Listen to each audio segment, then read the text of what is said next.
দলের লিডারের বিরুদ্ধে গালি দিলে জেলখানায় যাওয়া হয়, আর আল্লাহকে গালি দিয়ে জামাইয়া ধরে রাখা হয়। আর এই ব্যাপারে আমরা কথা বললে আমাদেরকেও জঙ্গিবাদ বলা হয়, ঠিক কিনা বলেন? জন্মের পরে কানে আজান কি দেয়নি, তুমি মৌলবাদী ছাড়া হওনি। যতই মৌলবাদ বলেন, জঙ্গি বলেন, আর যতই কিছু বলেন, এই দেশে ইসলাম ওলামায়ে একরাম ছাড়া এই দেশে ইসলাম কোনোদিন আসে নাই, আসতেও পারে না, টিকতেও পারে না, ঠিক কিনা জোরে কর। এরা থাকবে, এদেরকে লাগবে, নয়তো জানাজার নামাজ পড়ানো হবেও না, লাশ কুকুর আর বিড়াল খাবে, জানাজা দেওয়ার শুরু হবে।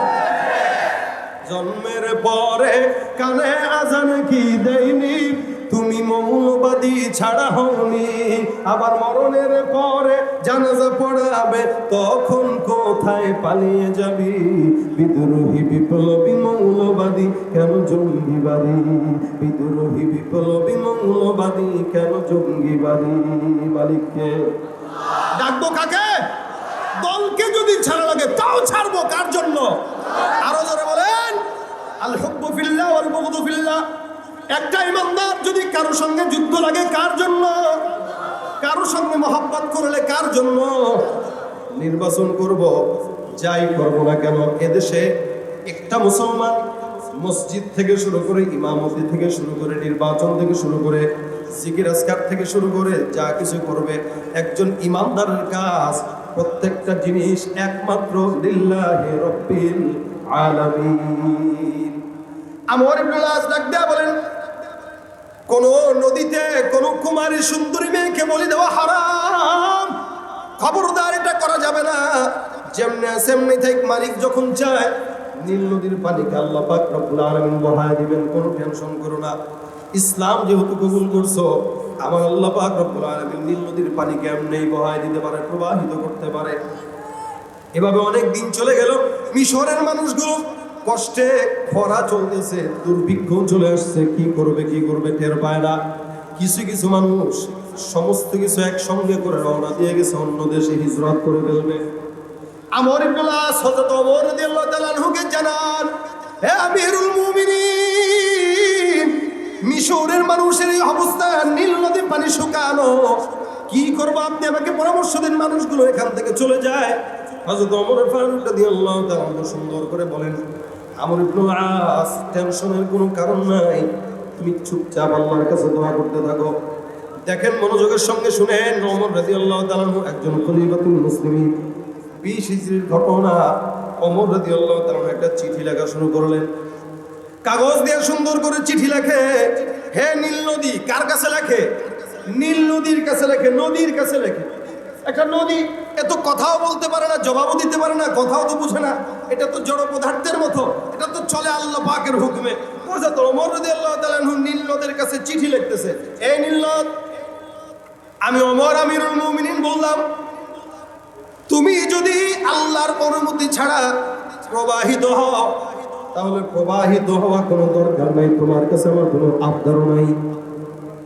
আর যদি তুমি আল্লাহ পাক রব্বুল আলামিনের দয়া প্রবাহিত হও, আমি ওমর রাদিয়াল্লাহু তাআলা বর্ণনা করলাম, তোমাকে আদেশ দিলাম, আল্লাহ পাকের আদেশে তুমি নীল আবার সমস্ত পানিগুলোকে উম্মতের কল্যাণের জন্য প্রবাহিত করে দাও। ওমর রাদিয়াল্লাহু তাআলা চিঠি লিখে দিলেন, সুন্দর করে চিঠি। এই চিঠিটা লিখে আমর ইবনে আসের কাছে দেয়া বলে, আমর, চিঠিটা তুমি নীল নদের পানির মধ্যে, নীল নদের মধ্যে নিক্ষেপ করে দাও। আল্লাহ নবীর সাহাবী আমিরুল মুমিনিন হযরত ওমর রাদিয়াল্লাহু তাআলার আদেশে সুন্দর করে চিঠিটাকে পাস করে নীল নদে ফিকা দিয়ে ফেলে দিলেন। আল্লাহ পাক রব্বুল আলামিনের নদীটাও আল্লাহর আদেশে চলে। নীল নদের মধ্যে যখন ওই চিঠিটা নিক্ষেপ করে দেয়, সমস্ত মানুষগুলো দেখে সাথে সাথে আল্লাহর আদেশে নীল নদের পানিগুলো প্রায় 16 ফুট উচ্চতা দিয়া প্রবাহিত হওয়া শুরু করে দিল।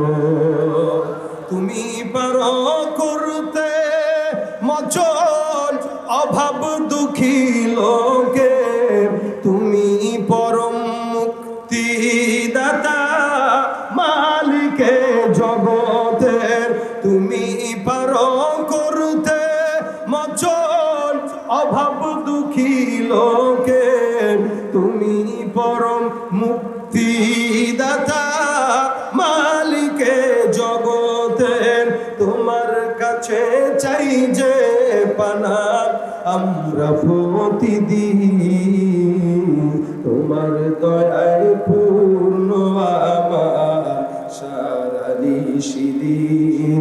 আল্লাহ তুমি দয়ার সাগর, আল্লাহ তুমি দয়ার সাগর, রহমানুর রহিম, তোমার দয়ায় পূর্ণ আমার সারা নিশিদিন। দয়াটা কার? চাবো কার কাছে? সবচেয়ে বড় সরকারকে আল্লাহ। আল্লাহ যে আল্লাহ আজ থেকে 1400 বছর আগে বান্দার কল্যাণের জন্য নীল নদের পানি প্রবাহিত করতে পারে, হযরত ওমরের কথায় সেই আল্লাহ একটু দুর্বল হয়ে গেছে মনে হয়। তাই দুর্বল হয়েছে কারা বলেন? আমরা। আমাদের ঈমান দুর্বল, আমাদের চাওয়া দুর্বল, আল্লাহর কাছে আমাদের সম্পর্ক দুর্বল, যার কারণে আল্লাহর মুআমালাও দুর্বল। এজন্য আল্লাহ পাক হাদিসে কুদসিতে বলেন, আনা ইনদা যান্নি আবদি, আমার বান্দা আমার উপরে যতটুকু ধারণা রাখবে আমি আল্লাহ বান্দার প্রতি ঠিক ততটুকুই কার্যক্রম দিব। সুতরাং বান্দা যেন এটা মনে রাখে, আনা মাহু, আমি তার সঙ্গেই আছি, কোনো টেনশনের কারণ নাই। কারণ আছে না, কোনো টেনশনের কারণ নাই। আল্লাহর উপরে বান্দার ধারণা যতটুকু, আল্লাহ পাকের বান্দার উপরে ফয়সালাও ততটুকু। আপনি ঈমান রাখবেন এতটুকু, আল্লাহ পাক দিবেও ততটুকু। আপনি ঈমান রাখবেন আকাশ সম, আল্লাহ পাক আপনাকে দিবেও আকাশ সম। সুবহানাল্লাহ। তবে চাওয়াটা লাগবে আল্লাহর কাছে। কার কাছে? আমরা তো দুর্বল হইলে আমরা আগে বিপদে পড়লে মেম্বারের কাছে চাই, মেম্বারের কাছে পেলেছি তো চেয়ারম্যানের কাছে যাই, চেয়ারম্যানের কাছে পাই নাই তো আরেকটু উপরে উঠি, এই করতে করতে এমপি মন্ত্রী যা আছে সব ধরি। যখন দেখি কোনো জায়গায় কাজে হয় না, এখন আইসা ঘরের ভিতরে ছিঁড়ে একটা টুপি মাথায় দিয়ে, আল্লাহ গো তুই ছাড়া এখন আর কেউ নাই। কথা ঠিক না? আগে যদি সে আল্লাহর কাছে চাইতো, এত 14 জায়গায় ঘুরে জুতার তলা ক্ষয় করা লাগতো না। চাকরি নাই, ঘুষের ধান্দা বাদ দিয়ে আল্লাহর কাছে চা। আল্লাহর কাছে না চাই গেছেন, এখন অফিসার বলছে 10 লাখ দাও তাইলে পাবো। যেই লোকটা 10 লাখ দিয়া ঘুষ দিয়া চাকরিতে ঢুকে, ওই লোকটা 20 লাখ উপরে কামাই করার ধান্দা নিয়েই তারপরে ঢুকবে। এই জন্য এই দেশে ঘুষখোর বেশি। এদেশে ঘুষখোর বেশি হওয়ার অন্যতম কারণ, যারা চাকরিতে ঢুকতেছে সব 50 লাখ দিয়া ঢুকতেছে, 20 লাখ দিয়া ঢুকতেছে, সিগনেচার দিতেও লাগে 5 লাখ। এটা কিসের টাকা? চায়ের টাকা। চা খাইতেই 5 লাখ লাগে। হ্যাঁ লাগে আর কি, চায়ের সাথে টাও তো। এই হলো অবস্থা। তাহলে যেই দেশে ঘুষখোর বেশি থাকবে, যেই দেশের সুদখোর বেশি থাকবে, এদের তো ইবাদত কবুল হবে না। এই দেশের মানুষের দোয়া আল্লাহ কবুল করবে কিভাবে? এই জন্য দোয়ার যারা এগুলোর থেকে বাঁচতে পারে এদের জন্য এটা হলো রাসূলের হাদিস। তোমরা যখন দোয়া করবা আয়াতুল কুরসি পড়ো অথবা হাইয়ুল কাইয়ুম পড়ো। কারণ আয়াতুল কুরসি এমন একটা জিনিস, আল্লাহ পাক রব্বুল আলামিন কোন বান্দা যখন ঘুমের আগে পড়ে তো সারা রাত তার হেফাজতের জিম্মাদারি আল্লাহর কাছে চলে যায়। আপনি যদি দরজা খুলেও ঘুমান, উদাহরণস্বরূপ বললাম, ঈমান ঠিক রেখে যে আমি আয়াতুল কুরসি পড়ে ঘুমাইছি, ইনশাআল্লাহ আমার কিচ্ছু হবে না। আপনার এতটুকু ইয়াকিন যদি থাকে, ইনশাআল্লাহ আপনার ইয়াকিনের কারণে আল্লাহ পাক আপনারা বাঁচাবে। আয়াতুল কুরসি একটা ইসমে আযম। রাসূল সাল্লাল্লাহু আলাইহি ওয়াসাল্লাম হাদিস শরীফে আরেকটা চমৎকার ঘটনা বর্ণনা করেন, শুনলে বুঝবেন যে আয়াতুল কুরসির ফজিলতটা কি। দেখেন, আবু হুরায়রা রাদিয়াল্লাহু তাআলা আনহু হাদিস বর্ণনা করেন, উনি ডাক দিয়া বলেন, আমি একবার পয়গম্বর রাসূল সাল্লাল্লাহু আলাইহি ওয়াসাল্লাম আমাকে রমজান মাসে যাকাতের মাল পাহারা দেওয়ার জন্য দায়িত্ব দেয়। আল্লাহর নবী আমাকে বললেন, সারাটা রাত তুমি জিম্মাদারি নাও, পাহারা দাও, যাকাতের মাল এগুলো তোমার ডান্ডারে দিলাম। আবু হুরায়রা রাদিয়াল্লাহু তাআলা সুন্দর করে যাকাতের মালগুলো পাহারা দেওয়ার জন্য দাঁড়ায় গেলেন। মনে মনে চিন্তা করেন, রাত্রিবেলা যখন গভীর রাত, এতগুলো সম্পদ পাহারা দেওয়া লাগবে, সুতরাং এমনি এমনি সময়টা পার না করে নামাজে দাঁড়াই। তাহাজ্জুদের নামাজে বিছানার মধ্যে দাঁড়ায় যায়, এদিক দিয়া সম্পদগুলো খোলা, দরজাটাও খোলা, আবু হুরায়রা রাদিয়াল্লাহু তাআলা আনহু বর্ণনা করেন, আমি যখন নামাজের মধ্যে দাঁড়াইলাম, হঠাৎ করে তাকায় দেখি একটা চোর মোবারক ঘরের মধ্যে ঢুকছে। আবু হুরায়রা বলে, আমি টের পাইলাম চোরটা ঘরের মধ্যে ঢুকছে। নামাজটা আমি শেষ করলাম, চোরটা আমার যেই জায়গার মধ্যে টাকাগুলো রাখা ছিল ওই জায়গা বারবার খোলার চেষ্টা করে। আমি চোরটাকে হাতে নাতে ধরলাম। ধরা খাওয়ার পর চোর এবার আমার কাছে কান্নাকাটি করে মিনতি করে, এ ভাই, আমি একজন গরিব এতিম, আমার সন্তানেরা কয়েকদিন যাবত না খাওয়া, দয়া করে তুমি আমাকে একটু মাফ করে দেওয়ার, জিন্দগিতে চুরি করবো না, এটা আমার অভ্যাস না, আমি কোনোদিন চুরি করি নাই, যার কারণে আজকে চুরি করতে এসে ধরা খেয়ে গেলাম।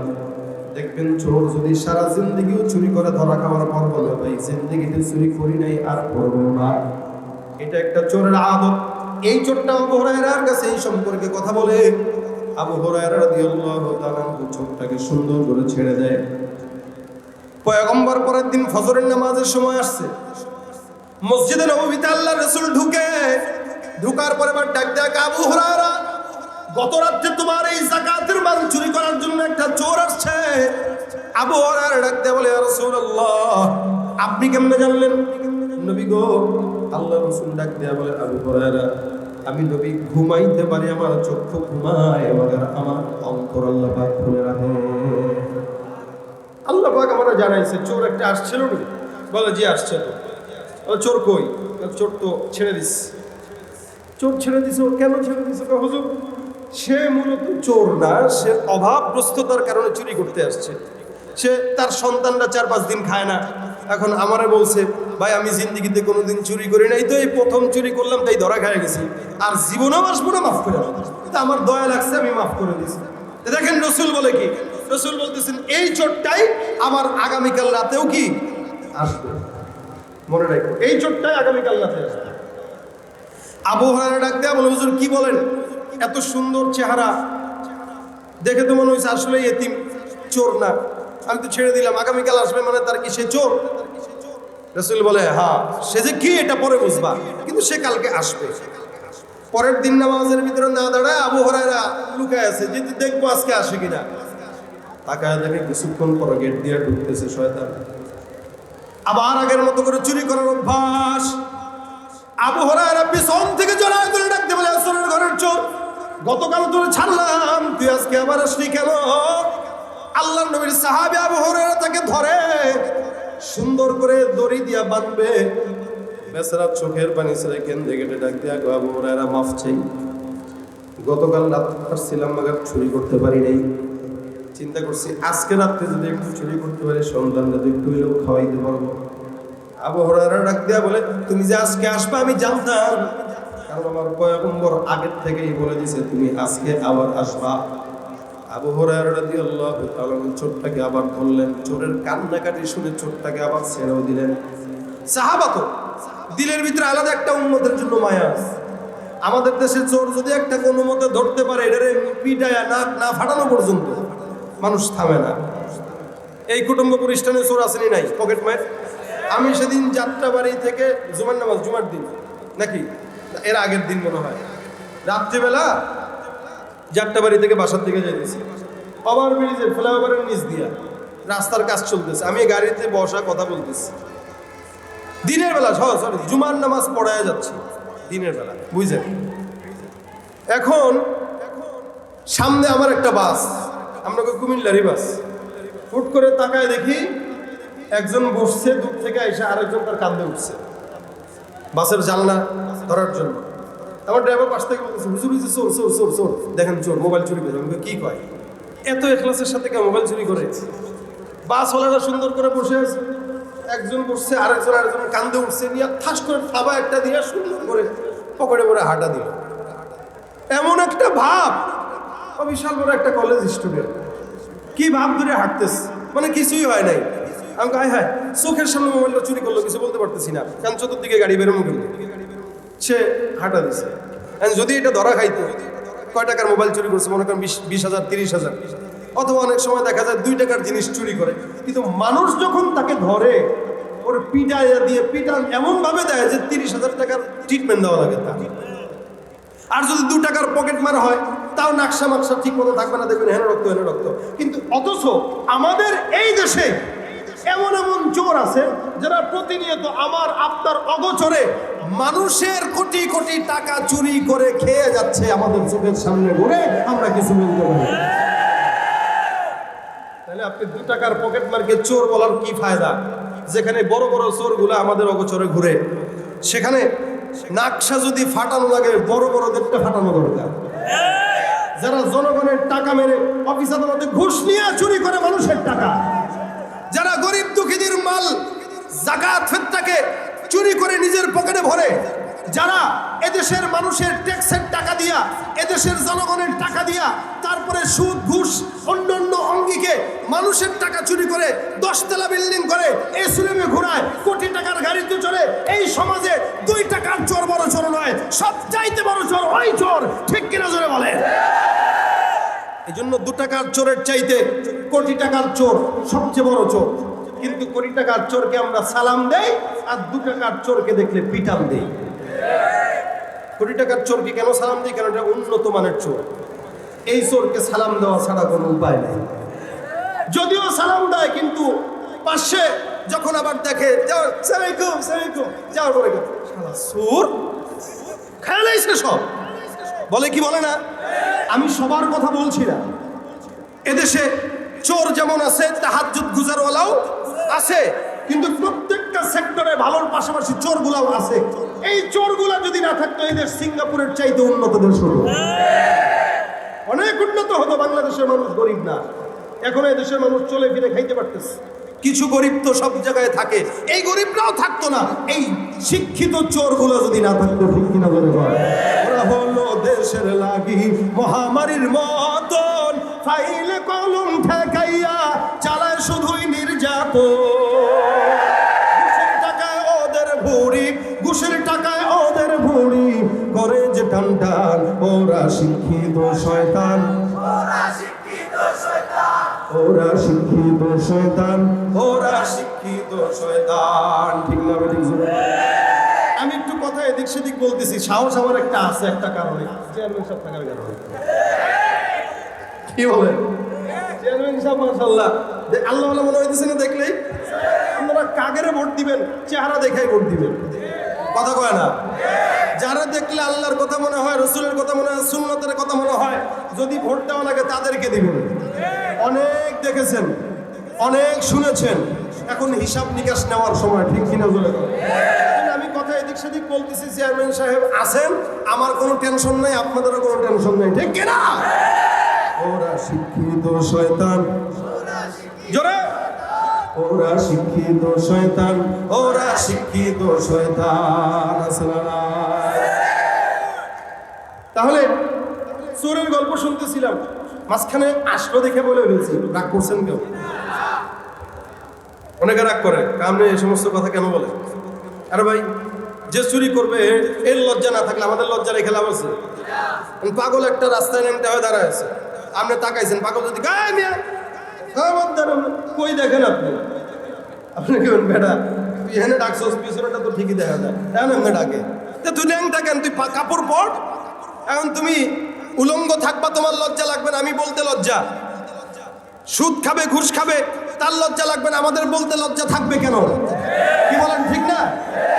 অন্যায় যদি প্রকাশ্যে হয়, প্রতিবাদটাও প্রকাশ্যে হওয়া দরকার। অন্যায় যদি গোপনে হয়, সেটার হিসাব সে আল্লাহর কাছে নিবে। আর যদি প্রকাশ্যে হয়, এই উপস্থিত জনগণ প্রকাশ্যে তাদের বিচার করবে ইনশাআল্লাহ। যদি প্রকাশ্যে অন্যায় হয়, তাহলে এই চোরটা আসলো দ্বিতীয় দিন। আসার পরে আবু হুরায়রা ধরলেন, ছেড়েও দিলেন। রাসূল সাল্লাল্লাহু আলাইহি ওয়াসাল্লাম নামাজে এসে ডাক দিয়ে বলতেছেন, আবু হুরায়রা চোর কোথায়? হুজুর ছেড়ে দিছি। আরে কি বলছে চোর? চোর বলছে আর জিন্দেগিতেও আসবে না। কথা কি বুঝতেছেন? এই গরম লাগতেছে, লাগো, বাসায় যায় গোসল একটা দিয়ে পরে ঘুম দিব। ঠিক আছে?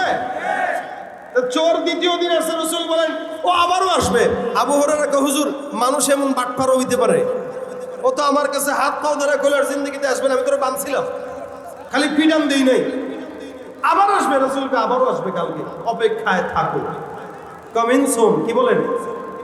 কামিং সুন, কালকে আসবে। আবু হুরায়রা রাদিয়াল্লাহু তাআলা পরের দিন, তৃতীয় দিন আবার একই অবস্থা। উনি দেখার অপেক্ষায় আছে কখন চোরটা ঢোকে।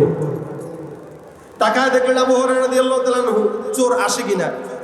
ঘরের এক কোনায় বসে বসে নামাজ পড়তেছেন দাঁড়ায় দাঁড়ায়। তো উনি তো খেয়াল রাখতেছেন ঘরের ভিতরে চোর ঢুকলে তো আমি টের পাবই, কিন্তু উনি ভাবটা এমন ধরলেন যেন চোরকে উনি দেখেনি না।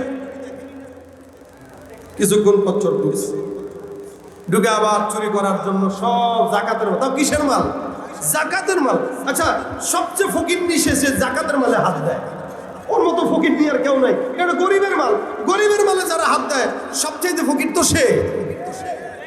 জাকাতের মাল চুরি করার জন্য আবু হুরায়রা ডাক দেয়া বলেন, আমি নামাজের মধ্যে নামাজ শেষ করলাম, তাকায় দেখলাম চোর মশাই চুরি করার জন্য ইখলাসের সঙ্গে আবার সব কিছু হাতাহাতি করে। আমি আবার পিছন থেকে তারা দেখলাম রশিটা আবার প্রস্তুত করলাম, আজকে যদি গাছের সঙ্গে বাঁধি আজকে আর ছাড়ার কারিগর নাই। দেখেন আবু হুরায়রা রাদিয়াল্লাহু তাআলা আবার চোরটাকে ধরে ফেললেন। তৃতীয় দিন, কয় রাত? 3 রাত। তৃতীয় রাতে আবু হুরায়রা চোরটাকে ধরে ফেললেন। ধরার পরে এবার আবু হুরায়রা ডাক দিয়ে বলে, আজকে তোরে রাসূলের কাছে না দেখা করায় ছাড়বো না। এখন চোর যখন রাসূলের কথা শুনছেন এর তলা গরম হয়ে গেছে, মুখ বেয়ে এরকম এরকম ভাব। রাসূল যদি দেখে তাহলে তো হাত কাটবে, কারণ ইসলামের বিধান আস-সারিকু ওয়াস-সারিকাতু ফাকাতউ আইদিয়াহুমা জাযাআম বিমা কাসাবা নাকালাম মিনাল্লাহ। ইসলামের বিধান যদি কেউ চুরি করে তার প্রথম ডান হাত কাটবে, দ্বিতীয়বার চুরি করলে বাম হাত কাটবে। এটা ইসলামের বিধান। তাহলে এই দেশে যদি এই বিধানটা জারি হইতো কোনো চোর আর থাকতো? কি মনে হয় আপনাদের? তার কোনো মিনিমাম 10 দিরহাম যদি কেউ চুরি করে, 10 দিরহাম, এটা হলো মাসালা। তাহলে দেখেন এই দেশে চুরি করে কত লক্ষ লক্ষ টাকা মানুষ আছে। খালি যদি হাত কাটার বিধানটা থাকতো একটা চোর এই দেশে আর থাকতে পারতো না, কিন্তু বিধান নাই, যার কারণে চুরি করার সাহস পায়। আবু হুরায়রা ধরলেন, বাঁধলেন শক্ত কইরা, রাসূল আসবে তারপরে ছাড়বো। এখন চোর মনে মনে বুদ্ধি আটতেছে কোন বাটপারি করে ছাড়া পাওয়া যায়, বুদ্ধি আটতেছে। এখন অনেক চিন্তা করতেছে, কোনো লাভ হয় না। কি এত এত কথা বলতেছে আবু হুরায়রার সাথে, এমন এমন কথা বলতেছে, মানে এর খালি ডাইরেক্ট ইমোশনাল ব্ল্যাকমেল করতেছে, কিন্তু কোনোভাবেই সম্ভব না। আবু হুরায়রা কয়, আজকে একদম রাসূলের কাছে নেওয়া ছাড়া কোনো ছাড়াছাড়ি নাই। রাসূল সাল্লাল্লাহু আলাইহি ওয়াসাল্লাম আসবে, তারপরে বিচার হবে, তারপরে যাবা। চোর কিছুক্ষণ পর ডাক দেয়া বলে, আবু হুরায়রা তোমার সঙ্গে একটা গোপন কথা আছে, শুনবা। আবু হুরায়রা ডাক দিয়ে বলে, কি? আমি চোর, কিন্তু তোমার একটা জিনিস আজকে আমি শিক্ষা দিব। আবু হুরায়রা রাদিয়াল্লাহু তাআলা ডাক দিয়ে বলে, কি শিখাইবা? চোর ডাক দিয়ে বলে, আমি এমন একটা জিনিস তোমাকে শিখাবো যে জিনিসটা তুমি জানো না, যে জিনিসটা তুমি পারো না। এমন একটা দামি জিনিস শিখাবো যে জিনিসটা কোরআনের সূরা ফাতিহা থেকে নিয়ে নাস পর্যন্ত আল্লাহর কাছে সবচেয়ে দামি একটা আয়াত। সুবহানাল্লাহ। কে বলতেছে এটা? চোরে বলতেছে আবু হুরায়রাকে। তাও আবু হুরায়রা রাদিয়াল্লাহু সাহাবী, সবচেয়ে বেশি হাদিস বর্ণনাওয়ালা সাহাবী আবু হুরায়রা। 5000-এর উপরে হাদিস বর্ণনা করছে। এমন সাহাবীকে চোর বলতেছে শিখাবে। আবু হুরায়রা কয়, তুই চোর আমারে শিখাইবি? আমি চোর হইতে পারি হুজুর, আমার ঈমান ঠিক আছে। এদেশের কিছু চোর আছে, চোর হইলেও কয় কি ঈমান ঠিক আছে, নামাজ না পড়লেও কয় ঈমান ঠিক আছে, রোজা না রাখলেও কয় ঈমান ঠিক আছে, পর্দা না করলেও কয় ঈমান ঠিক আছে। যার নামাজ নাই, রোজা নাই, পর্দা নাই, পুশিদা নাই, তার তো ঈমানই নাই, ঠিক থাকবে না। আমি চোরে কয় আমি চোর হইতে পারি কিন্তু ঈমান ঠিক আছে, এত ফেলাই দিয়েন না। যেটা শিখাবো কোরআনের সবচেয়ে দামি আয়াত শিখাবো, পারেন আপনি? কয় না, আসলে তো পারি না, আমার কাছে শিখেন। আবু হুরায়রা রে বিপদে ফেলাইনি, এটা তো শিখা দরকার আমার। তাহলে শর্ত আছে। বলে, কি শর্ত? ছাড়তে হবে আমার। যদি আমার দড়ি সারেন তাহলে আমি আপনাদের শিখাবো। আবু হুরায়রা কয়, ঠিক আছে, যা সাল্লাম, বল শিখা। চোর এবার ডাক দেওয়া কইতেছে, শোনেন, খালি তো সাহাবী হইছেন, আমি যেটা শিখাবো এটা জিন্দেগিতে কারো কাছে পাবেন না। কি?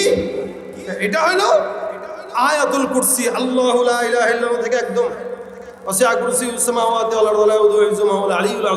এতটুকু পর্যন্ত চোরটা পড়ছে, পয়রা বলতেছে আল্লাহর কাছে কোরআনের ফাতিহা থেকে নিয়ে নাস পর্যন্ত সবচেয়ে দামি আয়াত হলো এই আয়াত। সুবহানাল্লাহ। এটা যদি আপনি রাত্রিবেলা তেলাওয়াত করে শোন, আবু হুরায়রা আমি বলতেছি আল্লাহ পাক সারা রাতের জিম্মাদারি আল্লাহ নিজের কাছে নিয়ে নেবেন। সুবহানাল্লাহ। চোর শিখাইতেছে আবু হুরায়রাকে, কত হাস্যকর কথা, কিন্তু আবু হুরায়রা লজ্জা পান নাই। যাই হোক, শিক্ষা তো অর্জন করলাম, কিন্তু কথা হইলো এটা, এই জামানার কোন চোর বদমাশ যদি শিখাইতে চায় শিখেন না। কারণ অনেক সময় ইসলাম বিদ্বেষী নাস্তিকরাও আমাদের মতো হয়ে আমাদেরকে অনেক কিছু শিখাইতে চায়, কিন্তু উদ্দেশ্য ভালো না। যদিও এই দেশে অনেক মানুষ আছে যারা লেবাস নেবে ইসলামের, যারা লেবাস পরবে কোরআনের, আপনারা বলবে ভাই আমি তো কোরআন ছাড়া কিছু মানি না, কারণ আল্লাহ পাক কোরআনের কথা বলছেন, অথবা আমি তো হাদিস ছাড়া কোনো কথাই মানি না, আল্লাহ পাকের হাবিব হাদিসের কথা বলছেন। আপনাকে কোরআন আর হাদিসের দোহাই দিয়া উম্মতের উলামায়ে কেরামদের থেকে আপনাকে দূরে সরায় দিবে। এই সমস্ত লোকেরা যদিও টুপি মাথায় দিয়ে আপনাকে কোরআনের কথা বলবে, কিন্তু মনে রাখতে হবে এই সমস্ত বেঈমানরা আহলুল কোরআন নামে এদেশের সবচাইতে বড় শয়তান।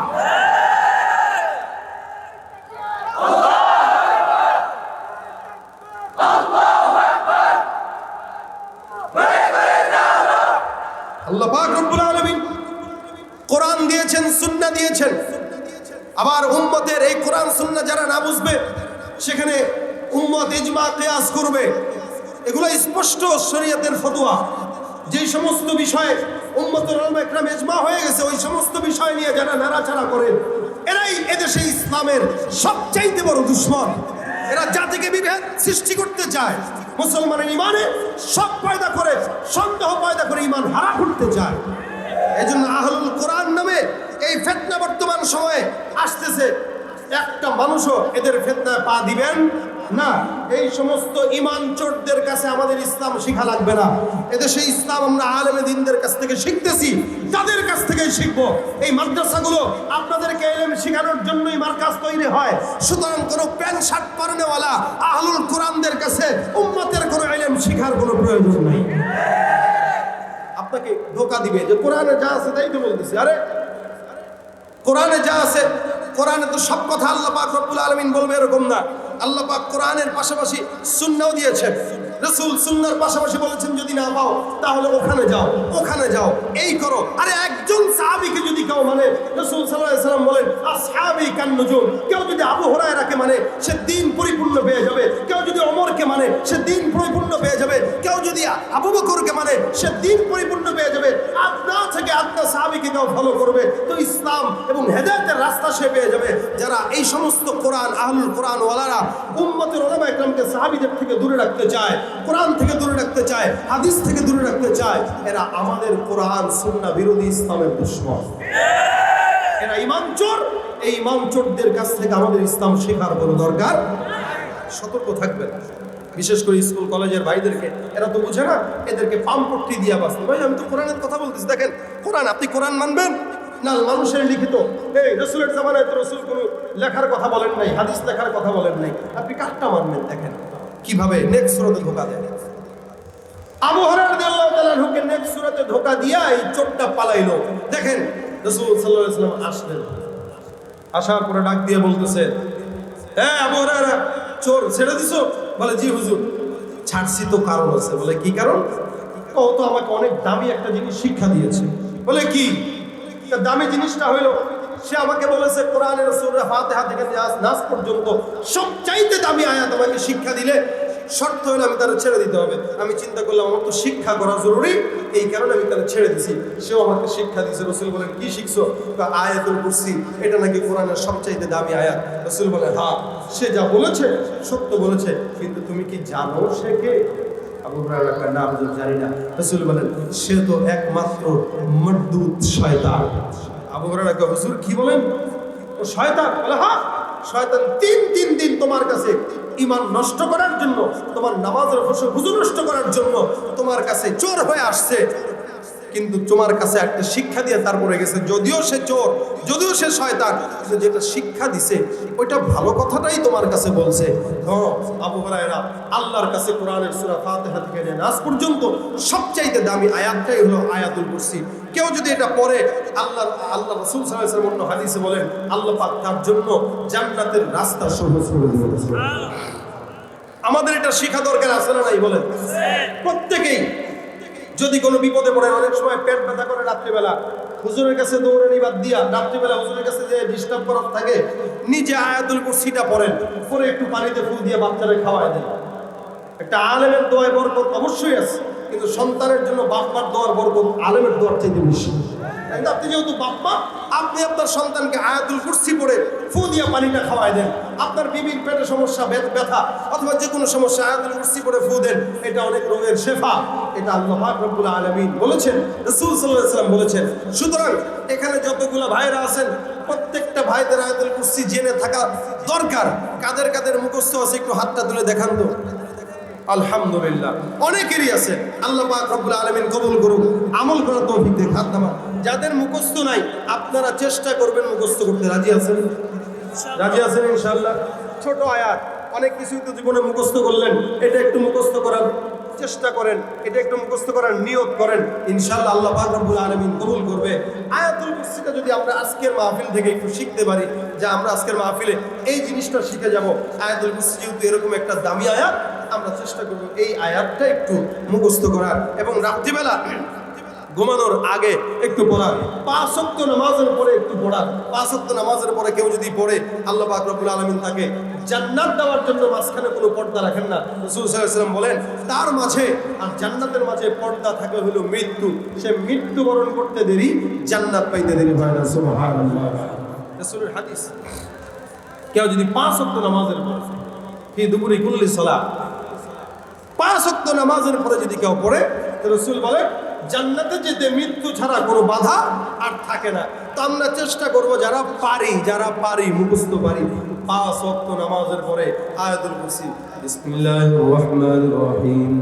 আল্লাহু লা ইলাহা ইল্লা হুয়াল হাইয়ুল কাইয়্যুম লা তাখুযুহু সিনাতুন ওয়া লা নাওম লাহু মা ফিস সামাওয়াতি ওয়া মা ফিল আরদ মান যাল্লাযী ইয়াশফা'ু 'ইনদাহু ইল্লা বিইذনিহি يعلم ما بين أيديهم وما خلفهم ولا يحيطون بشيء من علمه إلا بما شاء وسع كرسيه السماوات والأرض ولا يؤوده حفظهما وهو العلي العظيم। 5 ওয়াক্ত নামাজের পরে আর রাত্রিবেলা ঘুমানোর পরে পারবো তো ইনশাআল্লাহ? পারবো তো ইনশাআল্লাহ? আল্লাহ পাক আমাদের সকলকে তৌফিক দান করুন, বলেন আমিন। আজকের এই মাদ্রাসার মাহফিল আপনারা শেষ পর্যন্ত বসবেন। আজকের এই মাহফিলে এখন হাফিজুর রহমান সিদ্দিক ওয়াকরা হুজুরের আগ পর্যন্ত আপনাদের অন্যতম আকর্ষণ রাশিদুল ইসলাম রহমতুল সাহেব, উনি চলে আসছেন। উনি ইনশাআল্লাহ মাশাআল্লাহ, হ্যাঁ মাশাআল্লাহ, আমরা দোস্ত করে ডাকে আর কি, বুড়া দোস্ত আমার মুরব্বী দোস্তর ভিতরে অন্যতম দোস্ত হলো উনি। আলহামদুলিল্লাহ, আপনারা একটা তাকবীর দিয়ে উনাকে একটু বরণ করেন। নারায়ে তাকবীর, জোরে জোরে নারায়ে তাকবীর। রহমতপুরি সাহেবের আগমন। সবাই বসবেন, শেষ পর্যন্ত আজকের মাহফিলে মোনাজাত দিয়ে তারপরে যাব, এবং আয়াতুল কুরসির সবকটা নিয়ে আমরা সকলে যাওয়ার চেষ্টা করব। আমার তৌফিক ইল্লা বিল্লাহ। আসসালামু আলাইকুম ওয়া রাহমাতুল্লাহি ওয়া বারাকাতুহু।